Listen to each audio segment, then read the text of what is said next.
আগামী 10ই June Asian cup বাছাই পর্বের গুরুত্বপূর্ণ ম্যাচ রয়েছে বাংলাদেশের, যেখানে জাতীয় স্টেডিয়ামে স্বাগতিক বাংলাদেশের প্রতিপক্ষ সিঙ্গাপুর। সেই ম্যাচকে সামনে রেখে আগামী 31শে মে ঢাকায় শুরু হবে অনুশীলন ক্যাম্প। অনুশীলনের পাশাপাশি একটি ফ্রেন্ডলি ম্যাচ খেলার পরিকল্পনা করছে বাফুফে। আগামী 5ই জুন জাতীয় স্টেডিয়ামে অনুষ্ঠিত হবে ফ্রেন্ডলি ম্যাচটি। প্রতিপক্ষ হিসাবে ইরাক, মালয়েশিয়া, চাইনিজ তাইপে, ভুটান সহ মোট 10 দল আছে বাফুফের ভাবনায়। এদের মধ্যে যে কোনো একটি দল হবে বাংলাদেশের প্রতিপক্ষ। তবে আপাতত দৃষ্টিতে মনে হচ্ছে আগামী 5ই জুন আফ্রিকার দেশ সুদানের সঙ্গেই হবে বাংলাদেশের ম্যাচটি। সুদানের ফিফা র্যাঙ্কিং 114। এর আগে সুদানের বিরুদ্ধে দুইটা আনঅফিসিয়াল ফ্রেন্ডলি ম্যাচ খেলেছিল বাংলাদেশ দল, যেখানে একটি ম্যাচ ড্র হয়েছিল 0-0 গোলে, অন্য ম্যাচটি বাংলাদেশ হেরেছিল 3-0 গোলে। ফিফা র্যাঙ্কিংয়ে এগিয়ে থাকা সুদানের বিরুদ্ধে ম্যাচ হলে মন্দ হবে না। এছাড়া গতকালকের বাফুফের সভায় গুরুত্বপূর্ণ টপিক ছিল ফাহমিদুল ইস্যু। ভারতের বিরুদ্ধে ম্যাচের আগে হঠাৎ করেই কোনো কারণ ছাড়া বাদ দেওয়া হয়েছিল ইতালির চতুর্থ স্তরে খেলা ফাহমিদুল ইসলামকে, যেই বিষয়টা কেউই ভালোভাবে নেয়নি।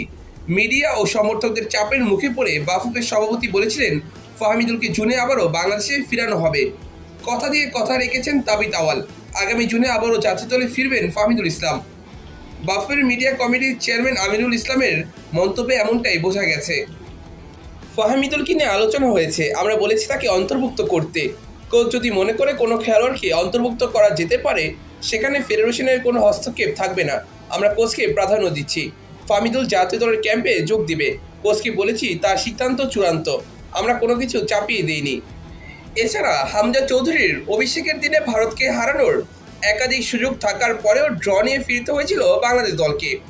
এই ম্যাচে হেড কোচ হাবিয়ার কাবরেরার দল নির্বাচন, ট্যাকটিক্স এবং ভুলভাল বদলি করানো নিয়ে ব্যাপক সমালোচনা হয়েছিল সেই সময়।